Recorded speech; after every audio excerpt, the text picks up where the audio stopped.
अच्छा जी, तो external methods of hedging transaction risk में हम अपनी डिस्कशन को आगे लेकर चलते हैं और अब देखते हैं कि करेंसी फ्यूचर्स क्या होते हैं। करेंसी फ्यूचर के बारे में लिखा हुआ है right to convert at a fixed rate on a future date. तो सर फॉरवर्ड भी तो यही होते थे।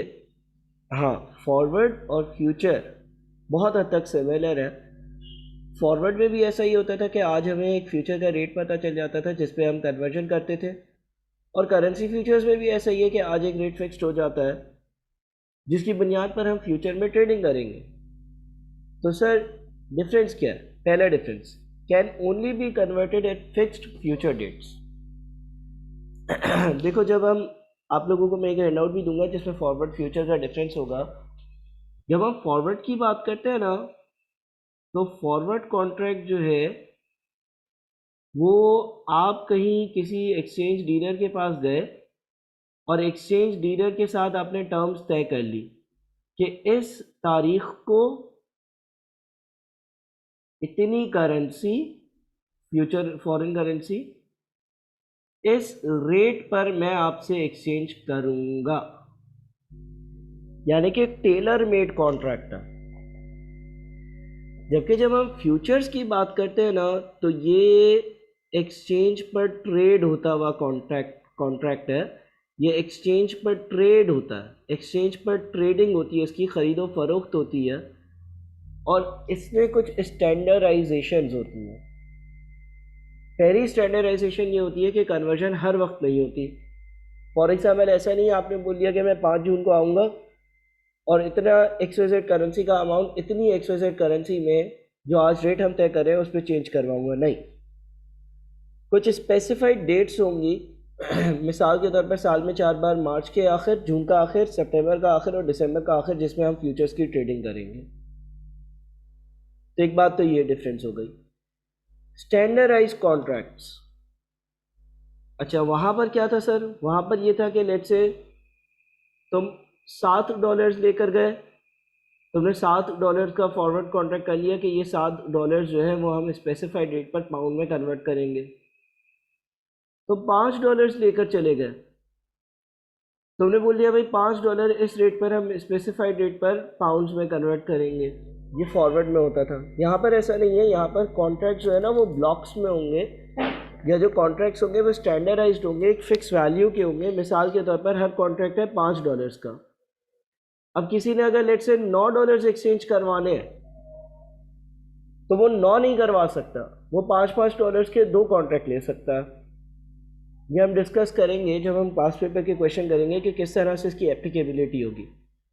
एक्सचेंज ट्रेडेड, ये कॉन्ट्रैक्ट्स एक्सचेंज पर खरीदो फरोख्त हुआ करते हैं, just like exchange rate future prices में गो अप और डाउन। जिस तरह से एक्सचेंज रेट्स के रेट ऊपर नीचे चलते रहते हैं, इसी तरह से एक्सचेंजेस पर फ्यूचर की प्राइसेस भी ऊपर और नीचे जाती रहती हैं। Because they are traded, one can buy futures और सेल फ्यूचर्स, क्योंकि ये ट्रेड होते हैं तो कोई भी इसको खरीद और बेच सकता है। इसका मैकेनिज्म बड़ा अलग है फॉरवर्ड से। फॉरवर्ड में तो आप दो पार्टीज के बीच आपने कॉन्ट्रैक्ट कर लिया कि इतनी करेंसी इतने डेट पर इस रेट पर चेंज करेंगे। फ्यूचर की बाकायदा अलग से ट्रेडिंग होती है। एग्जाम्पल के जरिए ज़रा समझते हैं। टुडे इज 10th जनवरी, आज 10 जनवरी है, सॉरी जून है। Company in US needs £700,000 on 15th of August। USA की एक कंपनी है, तो अगर कंपनी यूएसए में, अगर कंपनी जो है वो यूएसए में है तो उसको पाउंड्स क्यों चाहिए होंगे? प्रोबेबली पाउंड्स इसलिए चाहिए होंगे ताकि वो पाउंड्स में किसी को पेमेंट्स कर सके, इसलिए शायद उसको पाउंड्स खरीदने होंगे, ऐसा हो सकता है। अच्छा, पाउंड्स चाहिए कब? 15 अगस्त को चाहिए। 15 अगस्त को पेमेंट करनी होगी, उसके लिए पाउंड्स की ज़रूरत होगी। टुडे एक्सचेंज रेट, आज का डॉलर पर पाउंड का एक्सचेंज रेट दिया हुआ है। क्या आज का आपको डॉलर पर पाउंड का एक एक्सचेंज रेट दिया हुआ है कि आज जो है वो आपको अगर, अच्छा डॉलर पर पाउंड का क्या मतलब है? डॉलर पर पाउंड, डॉलर पर पाउंड, यानी कि एक पाउंड इतने डॉलर्स के बराबर है, एक पाउंड इतने डॉलर्स के बराबर है। आई रिपीट, डॉलर पर पाउंड लिखा हुआ है, तो डॉलर पर पाउंड का मतलब है कि एक डॉलर XYZ पाउंड्स के बराबर है। ठीक है ना, सॉरी, एक पाउंड, डॉलर पर पाउंड का मतलब है कि एक पाउंड XYZ डॉलर्स के बराबर है।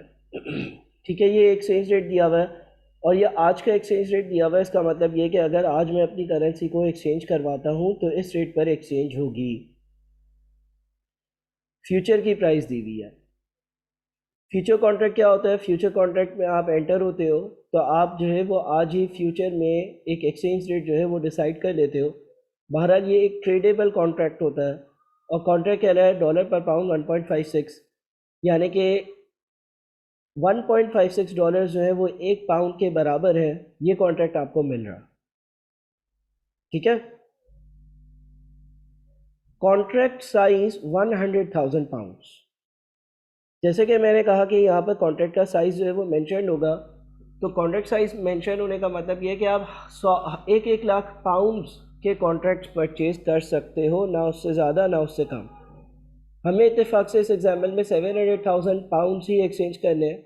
अगर फॉर एग्जांपल 680 या 690,000 पाउंड्स एक्सचेंज करने होते तो फिर भी मुझे 7 कॉन्ट्रैक्ट्स परचेज करने पड़ते। बहरहाल इसकी ज़रा डिटेल्स हम बाद में देखेंगे।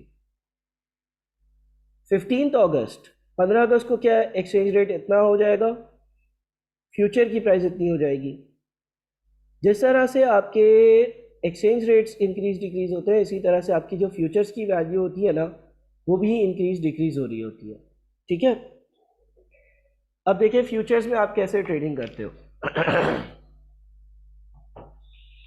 ज़रा गौर से देखिएगा। देखिए बात सारी ये है कि मुझे जो पेमेंट करनी है ना वो 15 अगस्त को करनी है, और आज क्या है, आज 10 जून है। अच्छा, अगर आज पेमेंट करनी होती, वैसे तो नहीं करनी, वैसे करनी तो नहीं है, लेकिन अगर आज पेमेंट करनी होती है, अगर आज पेमेंट करनी होती है तो आज ही मुझे डॉलर्स को पाउंड्स में कन्वर्ट करवाना होता और एक पाउंड 1.5630 डॉलर्स के बराबर होता। तो अगर मुझे आज ही पेमेंट करनी होती, अगर मुझे आज ही पेमेंट करनी होती, अगर मुझे आज ही पेमेंट करनी होती तो 700,000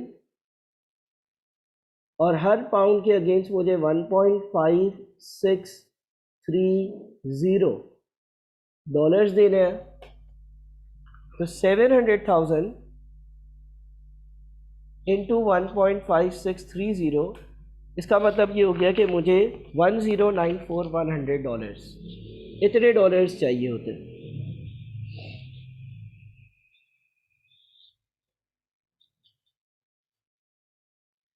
$1094,100 इतने डॉलर्स चाहिए होते हैं अगर मुझे आज पेमेंट करनी होती है, और आज मुझे पाउंड चाहिए होते। तो एक पाउंड 1.5630 डॉलर्स का आता है और मैं करेंसी में एक्सचेंज करवाता तो 1094,100 डॉलर्स बनते हैं। लेकिन मुझे आज कन्वर्शन नहीं करवानी, मुझे आज पेमेंट नहीं करनी, मुझे पेमेंट करनी है 15 अगस्त को। अगर मैं आज कन्वर्जन नहीं करता और लेट से मैं अपने ट्रांजैक्शन के रिस्क को करेंसी फ्यूचर्स से हेज करता हूँ, तो ये हेजिंग कैसे होती है ज़रा समझना। देखो, आज जो फ्यूचर की प्राइस है ना, आज जो फ्यूचर की प्राइस है वो है 1.56 डॉलर्स पर पाउंड। ये फ्यूचर्स की प्राइस है। ठीक है, अच्छा, होगा कुछ इस तरह से कि अगर एक्सचेंज रेट इंक्रीज होगा, मिसाल के तौर पर आज जो है वो एक पाउंड 1.5630 डॉलर्स का मिल जाता है, मगर अगर बाद में एक्सचेंज रेट इंक्रीज होगा, मिसाल के तौर पर एक पाउंड ख़रीदने के लिए मुझे ज़्यादा डॉलर्स पे करने पड़ेंगे, तो फ्यूचर्स की प्राइस भी इंक्रीज होगी। और ऐसा एविडेंट है, हमारे एग्जाम्पल में लिखा हुआ है कि आज का एक्सचेंज रेट और 15 अगस्त का एक्सचेंज रेट क्या है, देखो इंक्रीज हो रहा, और जो फ्यूचर्स की प्राइस है वो भी क्या हो रही है, इंक्रीज हो रही है। अब फ्यूचर्स के बारे में जैसे मैंने बताया कि ये एक कन्वर्टेबल चीज़ है, यानी कि सॉरी ट्रेडेबल चीज़ है, यानी कि इसकी ख़रीद और फ़रोख्त होती है। तो मैं क्या करूँगा, एक फ्यूचर कॉन्ट्रैक्ट जो है ना 100,000 पाउंड्स का है, एक फ्यूचर कॉन्ट्रैक्ट जो है वो 100,000 पाउंड्स का है। मुझे पता है कि आज अगर ख़रीद लूँगा और बाद में अगर एक्सचेंज करेंसी इंक्रीज़ हुई, यानी कि हर पाउंड ख़रीदने के लिए ज़्यादा डॉलर्स पे करने होंगे, तो ये वैल्यू भी इंक्रीज़ होगी। अगर ऐसा है तो आप क्या स्टेप्स करते हो, आप जो है वो आज फ्यूचर्स बाय करते हो,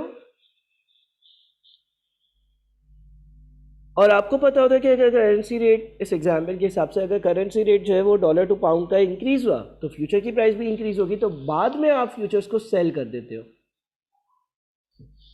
अब ये कुछ प्रैक्टिस के ज़रिए हम ये चीज़ें ज़्यादा अपनी ग्रिप पे ला सकेंगे। बहरहाल मैं अभी आपको एग्जाम्पल कर देता हूँ। मैं पहला काम क्या करूँगा, 10 जून को मैं 7 लाख रुपए पाउंड्स, 7 लाख पाउंड्स कन्वर्ट करवाने, एक फ्यूचर 1 लाख पाउंड्स का है, तो मैं 7 फ्यूचर कॉन्ट्रैक्ट्स परचेज कर लूँगा। 7 future contracts, 7 future contract 7 lakh pounds के बनते हैं। 7 फ्यूचर कॉन्ट्रैक्ट जो है वो बाय कर लूँगा, परचेज कर लूँगा, ठीक है। 7 फ्यूचर कॉन्ट्रैक्ट्स मैं परचेज कर लूँगा, और मैंने परचेज किए हैं डॉलर पर पाउंड का जो रेट है वो परचेज का है 1.56, इस पर मैंने परचेज कर लिए। यानी कि अब मैं 7 लाख पाउंड जो है उसके कॉन्ट्रैक्ट्स रखता हूँ अपने पास, जो कि 7 कॉन्ट्रैक्ट्स हैं, ठीक है। डॉलर देके पाउंड कन्वर्ट करवा सकता हूँ 1.56 में। ये बाय कर ये ख़रीद कर मैं ट्रांजैक्शन वाले दिन का इंतज़ार करूँगा, ट्रांजैक्शन डेट का इंतज़ार करूँगा, जो कि 15 अगस्त है। अब 15 अगस्त को क्या होगा, 15 अगस्त को होगा ये कि जो मेरी पेमेंट करनी थी वो 700,000 की करनी थी, और एक्सचेंज रेट जो है वो अब चला गया है डॉलर्स पर पाउंड 1.593, यानी कि एक पाउंड ख़रीदने के लिए 1.593 डॉलर्स पे करना है। ठीक है, हम कर देंगे। हम यहाँ पर जो ओरिजिनल ट्रांजैक्शन है ना, एक सेंटेंस लिखता हूँ, leave transaction at risk. Leave transaction at risk का मतलब ये है कि जो मेरी ओरिजिनल ट्रांजैक्शंस थी 7 लाख पाउंड्स पे करने वाली, उसको कुछ नहीं करूँगा मैं, उसको ऐसे ही रहने दूँगा, और मैं फ्यूचर कॉन्ट्रैक्ट परचेज कर लूँगा, और 7 फ्यूचर कॉन्ट्रैक्ट परचेज करूँगा, और उसका कन्वर्जन रेट 1.56 का। अब जब 15 अगस्त आ जाएगी तो मैंने अपनी ट्रांजैक्शन को रिस्क पे छोड़ा हुआ था, और मुझे 7 लाख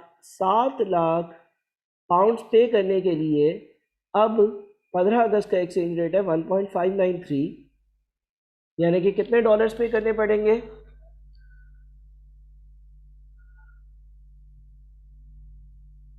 1115100, 1115100 डॉलर्स पे करने होंगे। ये नॉर्मल एक्सचेंज किया मैंने, नॉर्मल एक्सचेंज रेट पर 7 लाख पाउंड्स को डॉलर्स में एक्सचेंज किया, और देखा कितनी पेमेंट करनी होगी। और दूसरा काम मैं क्या करूँगा, क्लोज फ्यूचर डील। अच्छा सर, फ्यूचर डील क्लोज कैसे होती है? पहले आपने बाई किया था, अब आप सेल करो।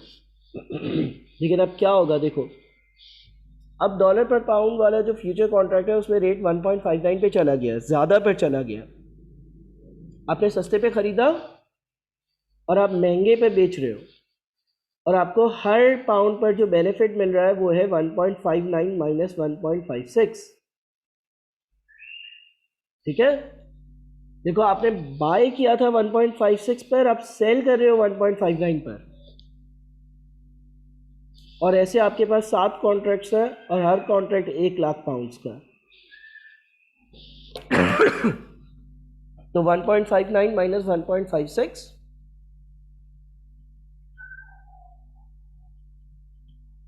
इंटू 7 इंटू 1 लाख, ये बनता है 21,000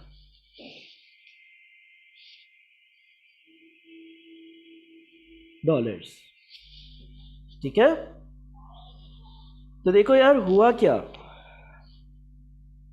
हुआ ये कि आपने जो है ना, जब आप फ्यूचर्स की बात करते हो ना, तो आप ओरिजिनल ट्रांजैक्शन को रिस्क पे रहने देते हो, उसको जो वहाँ पर स्पॉट या एक्सचेंज रेट होगा उस दिन उस पर ट्रेड करते हो, और एक फ्यूचर्स डील को ओपन कर कर क्लोज करते हो। यहाँ पर मुझे लगता था कि वैल्यू बढ़ेगी, तो मैंने पहले बाई कर लिया और बाद में सेल करूँगा। अब तुम ज़रा इसका नेट इम्पैक्ट देखो। देखो, ये तुम्हें पे करना है, ये तुम रिसीव कर रहे हो। तो 1115 100 माइनस 21000, तो ये नेट आंसर तुम्हारा 1094100 बनता।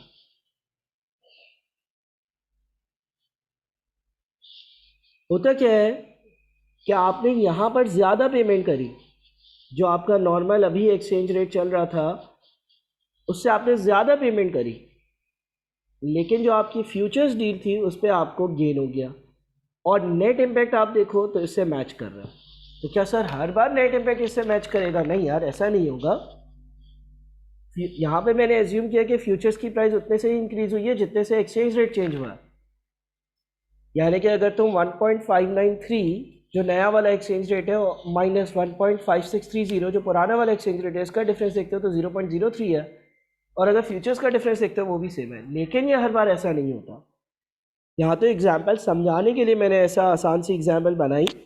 बहुत सारी असम्पशंस होती हैं जो हमें आहिस्ता आहिस्ता देखनी होंगी। एक और एग्जाम्पल देख लेते हैं। आज 15 सितंबर है।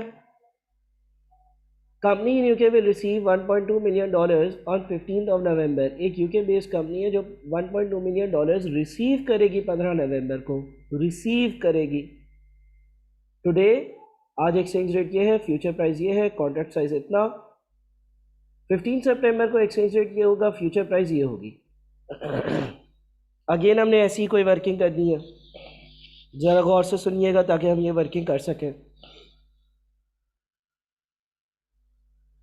देखिए, सबसे पहला काम क्या करते हैं हम, अगर हम ये देखते हैं, कि यार आज जो है ना वो रिसीविंग आज होती, यानी कि 15 सितंबर को अगर रिसीविंग होती तो क्या फंड्स मिलते मुझे। आज का एक्सचेंज रेट क्या है? डॉलर्स पर पाउंड। अच्छा, मैं यूके में हूँ यानी कि मेरी लोकल करेंसी पाउंड है, और एक पाउंड जो है वो 1.5005 डॉलर्स के बराबर है। तो एक काम करो, पहले तो 1.2 मिलियन डिवाइडेड बाई 1.5005 करते हैं।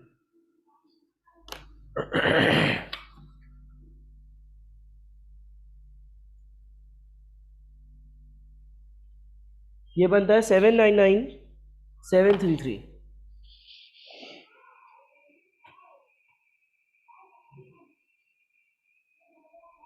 देखो, अगर आज कन्वर्जन पॉसिबल होती आज के एक्सचेंज रेट पे तो ये आंसर बनता।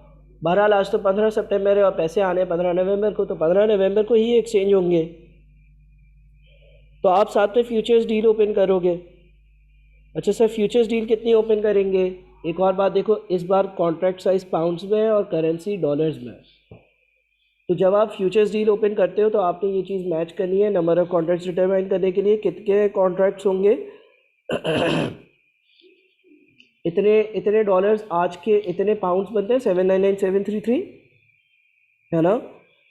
तो आप 799,733 को डिवाइड कर दो 55,000 से, तो आपको नंबर ऑफ कॉन्ट्रैक्ट्स पता चल जाएंगे।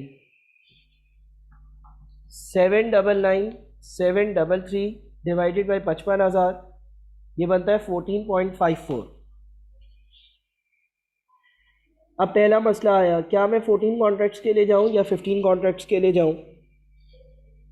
14.54 आ रहा है। और फ्यूचर्स का पहला मसला क्या होता है कि आप पूरे पूरे कॉन्ट्रैक्ट ले सकते हो। तो चलो मैं 15 कॉन्ट्रैक्ट्स का हिसाब करता हूँ। मैं 15 कॉन्ट्रैक्ट्स के लिए जाता हूँ, ठीक है। अच्छा, मैं 15 कॉन्ट्रैक्ट्स के लिए जाऊँगा और मैं क्या करूँगा, ओरिजिनल ट्रांजैक्शन को रिस्क पे रहने दूंगा। 15 नवंबर वाले दिन क्या होगा देखते हैं।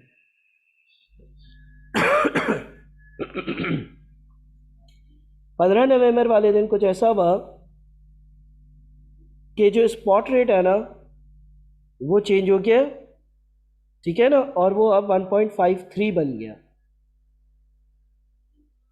तो 15 नवंबर वाले दिन जब मैं डॉलर्स को पाउंड्स में कन्वर्ट करूँगा तो 12000000 एक्सचेंज रेट जो है उसके हिसाब से कन्वर्शन करने के लिए 1.53 से डिवाइड,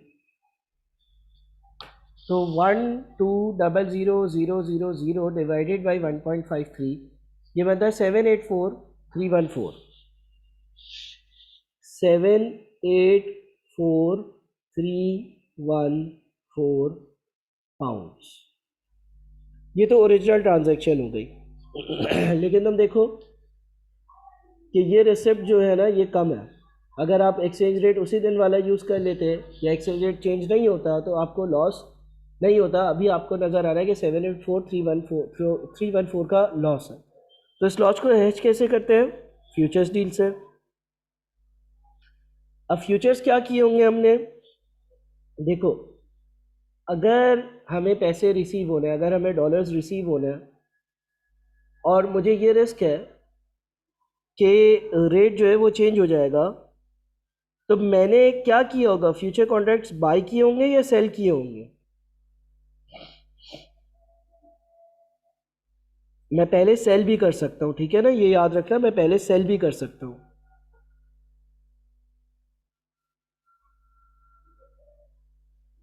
अच्छा, मैंने क्या किया होगा?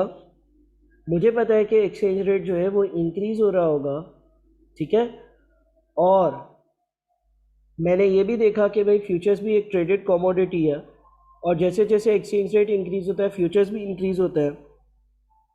तो मैंने ओरिजिनली यहाँ पर फ्यूचर्स बाई किए होंगे इस केस में और बाद में सेल करे होंगे जिस पे मुझे बेनिफिट हुआ होगा।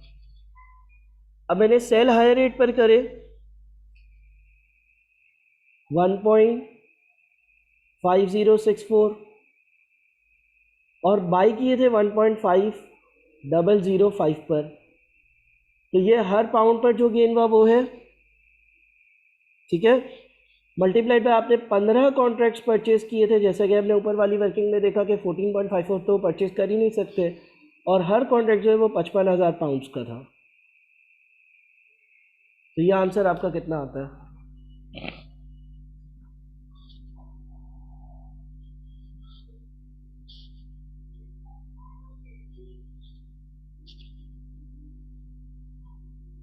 ये आता है 4867.5।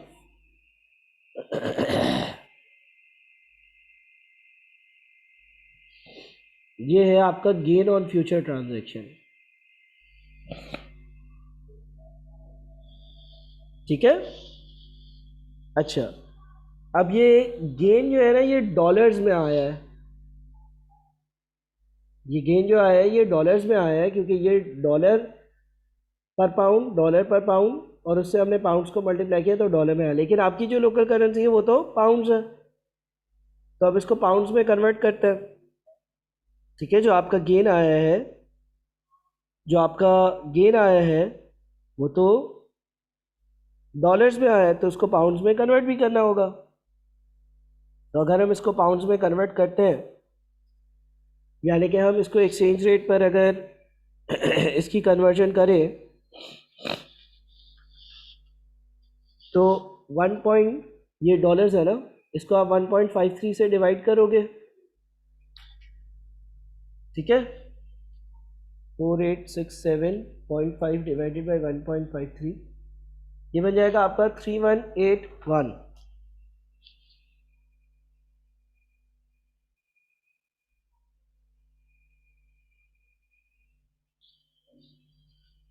और अगर अब आप अपना नेट रिज़ल्ट देखते हो कि आपकी टोटल रिसिप्ट्स कितनी हुई, तो आपकी टोटल रिसिप्ट्स ये वाली अमाउंट और ये वाली अमाउंट, इन दोनों का एडिशन क्या बनता है?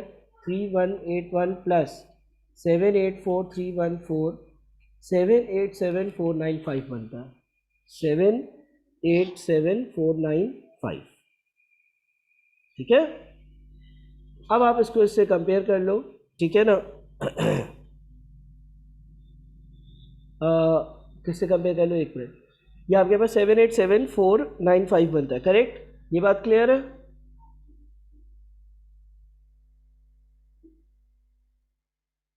अच्छा, अगर अगर अगर अगर आप जो है वो जो आपका एक्सचेंज रेट प्रिवेलिंग था उस पर ट्रेडिंग कर रहे होते तो क्या होता, 1200 000 डिवाइडेड बाई 1.5221।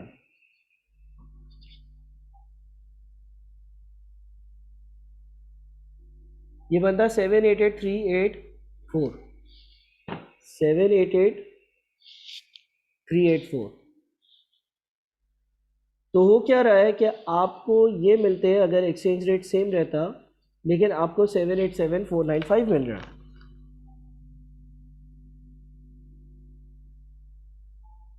ठीक है, तो ये आपके फ्यूचर्स होते हैं। फ्यूचर्स में होता क्या है कि फ्यूचर्स में आप जो है वो नॉर्मल ट्रांजेक्शन को रिस्क पे रहने देते हो, एक्सचेंज रेट पे कन्वर्ट होने देते हो, और जो फ्यूचर्स है उसकी बाइंग और सेलिंग की वजह से आपको गेन या लॉस होता रहता है।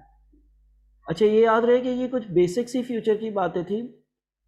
जो आपके अब सिनेरियोज आएंगे, क्वेश्चंस आएंगे पास पेपर जब हम करेंगे तो वो बहुत ज़्यादा कॉम्प्लेक्स होंगे, तो उसको भी देख लेंगे।